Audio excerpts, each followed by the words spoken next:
ನಮಗೆ ಬರಗಾಲ ಬೇರೆ ಸಾಕಷ್ಟು ಹೂಳು ತುಂಬಿತ್ತು, ಮಣ್ಣು ಎಲ್ಲ ಇದೆ. ಏಕಾಏಕಿ ಎಷ್ಟೊಂದು ನೀರು ಬರೋದ್ರಿಂದ ಎಲ್ಲಾನು ಫ್ಲಶ್ ಔಟ್ ಆಗಿರೋದು. ಆ ನಮ್ಮ ಏನು ಯೂನಿಟ್ ಇದೆ ಅದಕ್ಕೆ ಕ್ಲೀನಿಂಗ್ ಮಾಡೋಕ್ಕಿಂತ ಕೆಪಾಸಿಟಿಗಿಂತ ಜಾಸ್ತಿ ಫಸ್ಟ್ ಟೈಮು ಇಷ್ಟೊಂದು ನೀರು ಬಂದಿದೆ. ಇದು ನಾವು ನೋಡಿದ್ರೆ ವಿಡಿಯೋ ಎಲ್ಲ ಹೇಗೆ ಸಪ್ಲೈ ಪ್ರಾಬ್ಲಮ್ ಇರಲಿಲ್ಲ, problem was with the quality of the water. ಅದು ಇದೆ, ನೀವು ವಿಡಿಯೋ ನೋಡಿದ್ರೆ ಮಣ್ಣೀರೇ ಹೊರಗೆ ಬರ್ತದೆ, ಎಲ್ಲ ಮಣ್ಣು ಆಚೆ ಬರ್ತಾ ಇದೆ. ಈಗ ನಾವು ಅದನ್ನೇ ನಾವು ಸರಬರಾಜು ಮಾಡಿದ್ರೆ ಕಂಟ್ಯಾಮಿನೇಷನ್ ಇನ್ನೂ ಜಾಸ್ತಿ ಆಗ್ತದೆ. ಆಮೇಲೆ ಫಸ್ಟ್ ನಮ್ಮದು ಸ್ಟ್ಯಾಂಡರ್ಡ್ ಆಪರೇಟಿಂಗ್ ಪ್ರೊಸೀಜರ್ ಏನು where it comes to water distribution, ಅದು ಯಾವುದೇ ಕಲುಷಿತ ಇದ್ದರೂ ಫಸ್ಟ್ ಅದು ಸೋರ್ಸನ್ನು ಕಟ್ ಆಫ್ ಮಾಡಬೇಕು ಅಂತ ಅದನ್ನು ನಾವು ಮಾಡಿದ್ದೀವಿ. ಅದರಿಂದ ತೊಂದರೆ ಆಗಿದೆ, ಇಲ್ಲ ಅಂತ ಹೇಳ್ತಾ ಇಲ್ಲ. ಬಟ್ ಪ್ರಕೃತಿಯಾಗಿ ಒಂದು ಇದರಿಂದ ಬೆಳವಣಿಗೆಯಿಂದ ಹೀಗಾಗಿರೋದು ಹೊರತು ನೆಗ್ಲಿಜೆನ್ಸ್ ಇಂದ ಅಂತ ಅಲ್ಲ.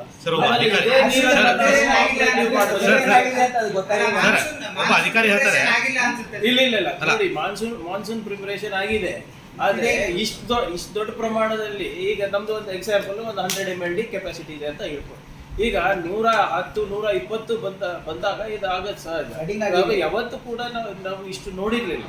ಸೊ ಇದು ಒನ್ ಆಫ್ ಇನ್ಸ್ಟೆನ್ಸಸ್ ಅಂತ ನಾವು ಭಾವಿಸ್ತಾ ಇದ್ದೀವಿ. ಇವತ್ತು ಕೂಡ ನಾವು ಮಾನ್ಸೂನ್ ಪ್ರಿಪೇರ್ನೆಸ್ ಬಗ್ಗೆ ನಾವು ಮೀಟಿಂಗ್ ಮಾಡ್ತಾ ಇದ್ದೀವಿ. ಆಮೇಲೆ ಅದು ಏನಾದ್ರು ಅಂಟುವಡಿ ವಿರೋಧ ಪಕ್ಷ ನಾಯಕರು ಆಕ್ಟಿವ್ ಆಗಿದ್ದಾರೆ, ಒಳ್ಳೆಯದು ರಾಜ್ಯಕ್ಕೆ.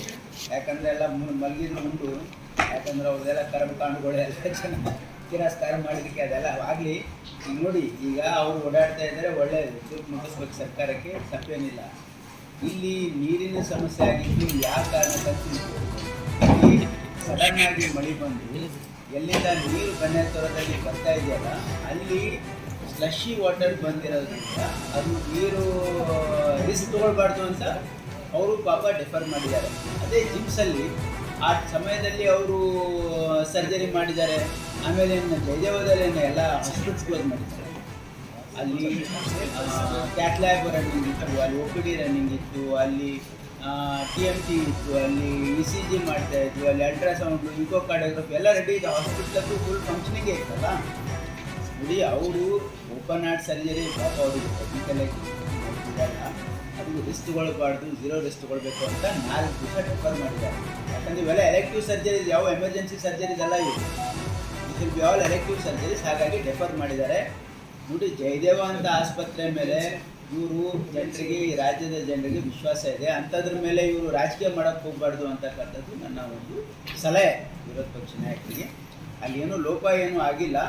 ನೀರು ಕೊಡೋದ್ರಲ್ಲಿ ಸಡನ್ ಆಗಿ ಮಳೆ ಬಂದಿದ್ದರಿಂದ, ಸ್ಲಶಿ ವಾಟರ್ ಬಂದಿರೋದ್ರಿಂದ ಯಾಕಾಗಿದೆ ಅಂತ ಪತ್ರಕರ್ತರು ಗೊತ್ತಿದೆ. ನಾನೇ ಪರ್ಸ್ನಲಿ ಕೂಡ ವಿಸಿಟ್ ಮಾಡಿದ್ದೀನಿ, ಹಾಗೆ DC ವಿಸಿಟ್ ಮಾಡಿದ್ದಾರೆ. ಅದಕ್ಕೇನು ತೊಂದರೆ, ಅದಕ್ಕೆ ಜಿಮ್ಸಲ್ಲಿ ಅವರು ಯಾವುದು ಡೆಫರ್ ಮಾಡಿಲ್ಲ. ಆಸ್ಪತ್ರೆ ನೋಡಿ,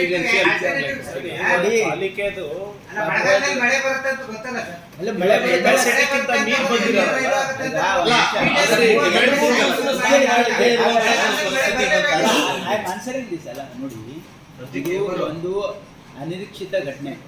ಏನಂದ್ರೆ ಅಲ್ಲಿ ಭಾಳ ಹೆವಿ ರೇನ್ ಬಂದಿರೋದ್ರಿಂದ ಸ್ಲಶಿ ವಾಟರು ಆ ಏರಿಯಾದಲ್ಲಿ ಅವು ಬಂದಿರಲಿಲ್ಲ. ಫಸ್ಟ್ ಟೈಮ್ ಈ ರೀತಿ ಆಗಿರೋದ್ರಿಂದ ಅದು ಇವರು ರಿಸ್ಕ್ ತೊಗೊಳ್ಬಾರ್ದು.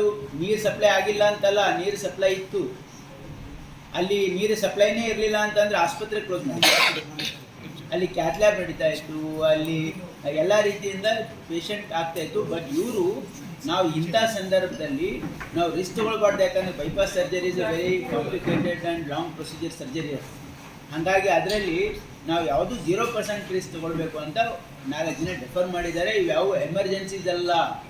ಇದು ಮೊನ್ನೆ ಕ್ಯಾಬಿನೆಟ್ನಲ್ಲಿ ಕೂಡ ನಾವು ಚರ್ಚೆ ಮಾಡಿದ್ದೀವಿ, ಕಲಬುರಗಿ, ಹುಬ್ಬಳ್ಳಿ ಮತ್ತು ಬೆಳಗಾವಿ ಇರಿದ್ದು. ಅದಕ್ಕೆ ನಾನು ಕೂಡ ನಾವು ಲೀಗಲ್ ಆ್ಯಕ್ಷನ್ ತೊಗೋತೀನಿ ಅಂತ ನಾನು ಮಾನ್ಯ ಮುಖ್ಯಮಂತ್ರಿಗಳಲ್ಲಿ ನಾನು ಮನವಿ ಮಾಡಿದಾಗ ಮುಖ್ಯಮಂತ್ರಿಗಳು ಇಲ್ಲ, ಇದು ಮೂರು ಭಾಳ ಇಂಪಾರ್ಟೆಂಟ್ ಪ್ರಾಜೆಕ್ಟ್ಸ್ ಇದೆ ಸಿಟಿಗೋಸ್ಕರ. ಸೊ ಆದ್ದರಿಂದ ನಾವು ಅವರಿಗೆ ಕರೆಸಿ ಮಾತಾಡೋಣ ಅಂದ್ಬಿಟ್ಟು ನಿನ್ನೆ ಚೀಫ್ ಸೆಕ್ರೆಟರಿ ಲೆವೆಲಲ್ಲಿ ಡೆಲ್ಲಿಯಿಂದ ಅವ್ರ MDಗೆ ಕರೆಸಿ, ವೈಸ್ ಪ್ರೆಸಿಡೆಂಟಿಗೆ ಕರೆಸಿ ಈಗಾಗಲೇ ಚರ್ಚೆ ಆಗಿದೆ. ನಿನ್ನೆ ಕೂಡ ನಾನು ಕೂಡ ನಮ್ಮ KUIDFC MD ಲಕ್ಷ್ಮೀಕಾಂತ್ ಅವ್ರ ಜೊತೆ ನಾನು ಸಂಪೂರ್ಣವಾಗಿ ಚರ್ಚೆ ಮಾಡಿ ನಿನ್ನೆ ಈಗಲೂ ಕೂಡ ಚೀಫ್ ಸೆಕ್ರೆಟರಿ ಅವರು ಮಾತಾಡಿ ಏನಾಗಿದೆ ಅಂತ ಕೇಳಿದ್ದಾರೆ. ಸೊ ಅವರು ಒಂದು ಪ್ರೊಸೀಡಿಂಗ್ಸ್ ಡ್ರಾಫ್ಟ್ ಮಾಡಿ ಕ್ಯಾಬಿನೆಟಿಗೆ ತರ್ತಾರೆ. ಅದಾದಮೇಲೆ ನಾವು ಲೀಗಲ್ ಆ್ಯಕ್ಷನ್ ತೊಗೋಬೇಕಾ ಇಲ್ಲ LIT ಅವ್ರ ವಿರುದ್ಧ ಇಲ್ಲಿ ಕಲಬುರಗಿನಲ್ಲಿ ಅಂತ ನಾವು ವಿಚಾರ ಮಾಡ್ತೀವಿ. ಆಲ್ಮೋಸ್ಟ್ ಉಪಮುಖ್ಯಮಂತ್ರಿಗಳು ಮತ್ತು ಮಧು ಬಂಗಾರಪ್ಪ ಅವರೆಲ್ಲ ಕರೆದಿದ್ದಾರೆ. CSRನಲ್ಲಿ ಒಂದು 2,000 ಕೋಟಿ ರೂಪಾಯಿಯನ್ನು ನಾವು ರೇಸ್ ಮಾಡಿ ಫಂಡ್ ರೇಸಿಂಗ್ ಥರ ಮಾಡಿ ಅದನ್ನು ಪಂಚಾಯತ್ ಅಲ್ಲಿ ಅಂದರೆ ಬೆಂಗಳೂರನ್ನೇ ಹೊರತುಪಡಿಸಿ ಎಲ್ಲೆಲ್ಲಿ ಗ್ರಾಮೀಣ ಪ್ರದೇಶದಲ್ಲಿ ಪಂಚಾಯತ್ ಮಟ್ಟದಲ್ಲಿ ಶಾಲೆ ಬಿಲ್ಡಿಂಗ್ಗಳಿವೆ ಅದಕ್ಕೆ ಮಾತ್ರ ಯೂಸ್ ಮಾಡಬೇಕು ಇನ್ಫ್ರಾಸ್ಟ್ರಕ್ಚರ್. ಸೊ ಒಂದು ಹೊಸ ಪ್ರಾಜೆಕ್ಟನ್ನು ಉಪಮುಖ್ಯಮಂತ್ರಿಗಳು ಒಂದು ಸಂಕಲ್ಪ ಇದೆ, ಅದಕ್ಕಾಗಲೇ 2 ಮೀಟಿಂಗ್ ಆಗಿದೆ. ಸೊ ಈ ದಾನಿಗಳು ಅದು ಕಾರ್ಪೊರೇಟ್ಸ್ ಇರ್ಬೋದು, SMEs ಇರ್ಬೋದು, IT ಕಂಪ್ನಿಗಳು ಇರ್ಬೋದು, ಅಥವಾ ಇಂಡಿವಿಜುವಲ್ ಇರ್ಬೋದು, ಅಥವಾ ಹೈ ನೆಟ್ವರ್ಕ್ ಇಂಡಿವಿಜುವಲ್ಸ್ ಇರ್ಬೋದು, NRIಗಳು ಇರ್ಬೋದು, ಅವರು ಕೊಡುವಂಥ ಒಂದು ವ್ಯವಸ್ಥೆ ಮಾಡ್ಕೊಂಡು ಈ ವರ್ಷದಲ್ಲಿ ಅವರು 2,000 ಕೋಟಿ ರೂಪಾಯಿಯನ್ನು ರೇಸ್ ಮಾಡಿ ಅದನ್ನು ಬರೀ ಗ್ರಾಮೀಣ ಮಟ್ಟದ ಶಾಲಾ ಕಟ್ಟಡಗಳಿಗೆ ಮಾತ್ರ, ಮತ್ತು ಅವಶ್ಯಕತೆ ಇದ್ದರೆ ಮಾನವ ಸಂಪನ್ಮೂಲ, ಯಾಕಂದರೆ ಇಲ್ಲಿ ಕೊರತೆ ಭಾಳಷ್ಟು ಟೀಚರ್ಸ್ ಇರೋದ್ರಿಂದ ಅದಕ್ಕೂ ಕೂಡ ಉಪಯೋಗ ಮಾಡ್ಬೋದಾ ಅಂತ ಪರಿಶೀಲನೆ ನಡೆದಿದೆ. ಸೊ ಬಹುಶಃ ಇನ್ನೂ 1 ತಿಂಗಳು ಒಳಗಡೆ ಅದರದ್ದು ಒಂದು ನಿರೀಕ್ಷೆ ಕೂಡ ಆಗುತ್ತೆ. ಸರ್, ರಾಜ್ಯದಲ್ಲಿ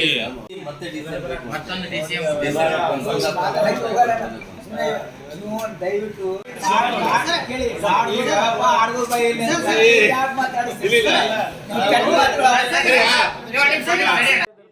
ಇಲ್ಲ, ಮುಂಚೆ ಕೂಡ ಇದ್ರ ಬಗ್ಗೆ ಎಲ್ಲ ಹೇಳಿದ್ದೇವೆ.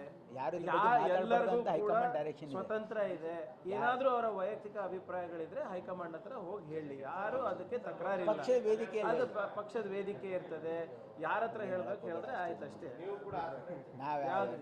ನಾವ್ಯಾರು ಅಷ್ಟೇ ಆಗ್ಬೋದಾಗಿತ್ತು. ಮಂಜುನಾಥ್ ಅವರು ಕಟ್ಟಿರೋಂಥದ್ದು ಗೌರವಕ್ಕೆ ಧಕ್ಕೆ ತರ್ತಾ ಇದ್ದಾರೆ ಅವರು. ಸರ್, ಒಂದು ನಿಮಿಷ sir. First of all Manjunath ಅವ್ರು ಕಟ್ಟಿಲ್ಲ, ಸರ್ಕಾರ ಕಟ್ಟಿದ್ದು. ಕೇಳಿ ಈಗ ನೋಡಿ, ಸರ್ಕಾರ ಕಲಬುರಗಿಯಲ್ಲಿ ಕಲಬುರಗಿಯಲ್ಲಿ ಕಟ್ಟಿರೋದು ಪ್ರಕಾಶ್ ಅವ್ರು ತಂದಿದ್ದು. ಕೇಳಿ, ಅದೆಲ್ಲ ಆಯ್ತು ಬಿಡಿ.